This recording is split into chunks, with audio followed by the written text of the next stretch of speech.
లేదు. సాయి కుమార్ ప్రధాన పాత్రలో శర్వానంద్ హీరోగా ఓ సినిమా ఉంటుంది. అవతల పక్కన సొంత తండ్రే, అంటే తండ్రి అని చెప్పేసి ప్రేమించేటటువంటి వ్యక్తే. బట్ అసలు కొడుకు కోసం అని చెప్పేసి సందీప్ కిషన్ని చేసేటందుకోసం అని చెప్పేసి చివరికి ఇతన్ని చంపే ప్రయత్నం చేస్తే దానికి సంబంధించి అడిగినప్పుడు చెప్పుకొస్తాడు.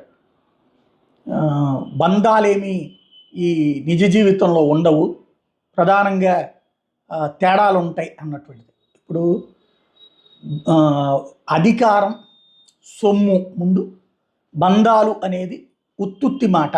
అధికారం మెయిన్, సొమ్ము మెయిన్. దాని ముందు రక్త సంబంధాలు కూడా దిగదుడిపే. దానికి సాక్ష్యం ఒకప్పుడు అళగిరి కరుణానిధి మొదటి కొడుకుని పక్కన పెట్టి స్టాలిన్ అధికారంలోకి రాగలిగాడంటే అక్కడ